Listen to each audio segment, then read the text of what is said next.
Bonjour à tous. Alors voici la mise à jour du décompte sur le Dow Jones, donc ici en journalier. Donc pour rappel, on avait donc notre, hop, que je dézoome un peu, notre point bas ici, donc notre vague C hebdomadaire. On avait fait une impulsion pour la vague A bleu entre parenthèses, donc bleu c'est le décompte journalier. Un triangle, petit a, petit b, petit c, petit d. Hop, ici petit e qui termine notre triangle pour la fin de notre vague B bleu entre parenthèses. Et nous sommes à la recherche donc d'une impulsion en 5 temps pour terminer donc notre vague C bleu et donc notre vague D orange du grand porte-voix hebdomadaire. Alors, nous nous en étions arrivés dans cette zone-ci, donc on avait une première zone, première impulsion, vague 1, sa correction vague 2, une impulsion haussière pour la vague 3, et ici une correction en flat, donc A, B et C, qui est en train d'être validée. Alors, l'alternative ici, c'est que on puisse avoir tout simplement la vague 4 qui ne soit pas finalisée et qu'on continue à faire des zigzags en ABC pour réaliser un triangle de latéralisation avant cette dernière vague haussière qui terminerait donc notre vague C bleu et notre vague D hebdomadaire. Si je prends le décompte en horaire, donc par rapport au point bas qui est ici, et bien pour l'instant on a fait une impulsion haussière, une correction ici en 3 temps, donc en flat étendu pour la vague 2, et ici on est en train de travailler la vague 3 horaire, donc entre parenthèses, donc on a fait une sous-vague 1, une sous-vague 2, une impulsion, donc vous voyez hein, ici celle-ci est très raide, on vient casser le canal haussier Elliott repris entre la vague 1 et la vague 2. Donc ce qui montre que le mouvement pour l'instant est impulsif.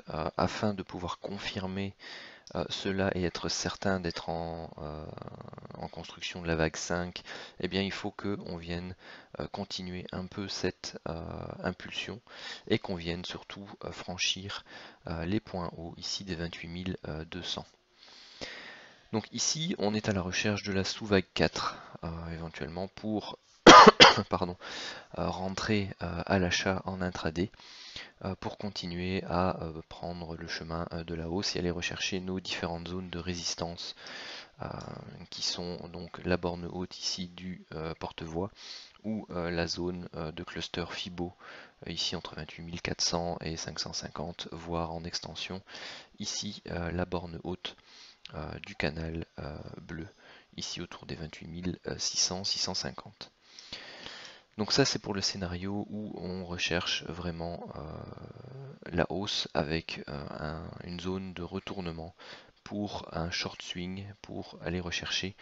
Donc si je remets l'hebdo pour aller rechercher ici les zones basses du porte-voix.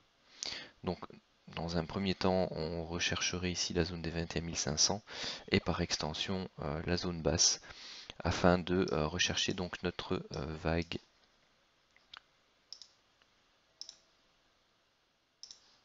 Je vais les déplacer un peu parce qu'ils sont un peu loin. Donc notre vague E pardon, hebdomadaire qui finaliserait donc notre vague 4 de long terme. Je voulais revenir également un peu sur le graphe que je vous avais proposé concernant le cash.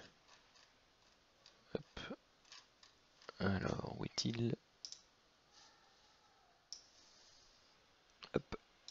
Il est ici. Donc la dernière fois, donc l'analyse du cash était celle-ci. Donc j'avais alerté sur le fait qu'on avait eu un doji en croix qui avait réagi sur la zone des anciens plus hauts et d'un ancien gap journalier qui était resté ouvert et que donc si on avait le lendemain donc un gap à la hausse, eh bien on pouvait former une île de retournement, donc une Iceland reversal. En plus on avait une augmentation ici des volumes. Et donc ça pouvait être le signal de relance haussière. Si je prends la mise à jour, la voici. Donc effectivement, on a eu le gap qui est pour l'instant toujours ouvert, hein. La mèche qui est ici n'est pas venue fermer ce gap. Donc il est toujours ouvert et on a eu une réaction avec ici une zone de résistance qui a fait travailler le marché. Pardon, je suis toujours encore un peu enroué et malade. Et c'est suivi derrière donc un break de cette zone de résistance par un nouveau gap ouvert. Donc en Elliott, ça c'est très bon signe, ça augmente les probabilités de réussite d'une impulsion ici en 5 temps. Donc ici on a la vague 1 qu'on a vue tout à l'heure, sa vague 2, le gap haussier de la vague 3, et ici vous avez un Marubozu avec une ouverture en extrême et quasi une clôture en extrême. Donc on a réagi un peu autour de cette zone-là, donc la zone des 28 030, qui est une zone de résistance parce qu'elle a servi ici pour cette mini ETE. Hein. Donc vous aviez ici l'épaule, la tête et l'épaule, et crac, on avait renversé les prix. Notiez qu'il y avait une divergence baissière entre le sommet de la vague 3 et le sommet de la vague B.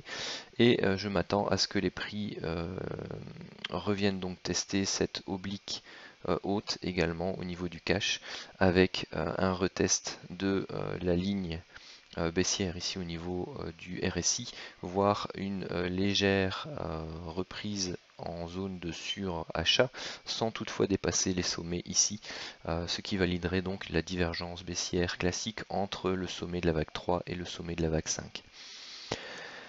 Donc maintenant on a sous les pieds une zone de support relativement intéressante qui est 27 840 jusque les 26 680 plus ou moins, sur lesquels on pourrait avoir des réactions dans les jours ou les semaines qui viennent en fonction de la validation du scénario.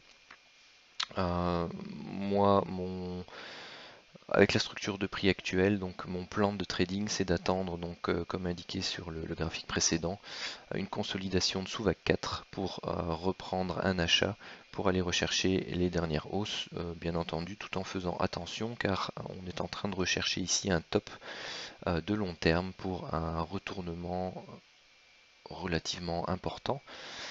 Donc être prudent au niveau du money management et au niveau de son exposition, car si on prend position et que derrière eh bien, on se reprend une bougie comme celle-ci, eh bien ça peut être relativement dangereux.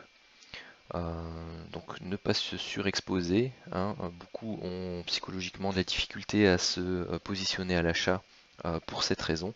Maintenant, rien ne vous oblige à mettre le paquet. Vous pouvez tout simplement y aller à votre aise avec un money management ou des stops serrés, une exposition plus faible que d'habitude, juste pour dire de reprendre un tout petit peu sur le potentiel aussi qui reste sur ce scénario-là.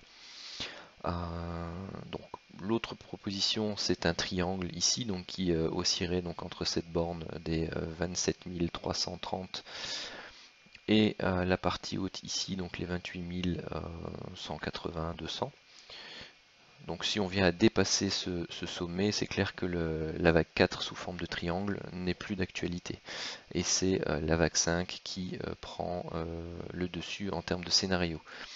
Dans ces cas-là, eh bien, tout simplement, il faut surveiller de manière attentive tout signal de retournement sur la fin de la sous-vague 5 de notre vague 5, ici. Notez toutefois qu'il y a une légère diminution des volumes par rapport au pic qu'on a eu ici, ce qui est tout à fait logique. On va devoir sur cette zone là observer une baisse également des volumes afin de valider la divergence entre la vague 3 et la vague 5, puisque les divergences fonctionnent entre la vague 3 et la vague 5 aussi bien au niveau des oscillateurs que des volumes de transactions. Voilà, n'hésitez pas à partager cette vidéo, à la liker, à laisser vos commentaires. Ça fait toujours plaisir et puis ça me fait plaisir également de partager mes analyses avec vous. Donc n'hésitez pas à retweeter ou à partager sur vos réseaux, à vos connaissances.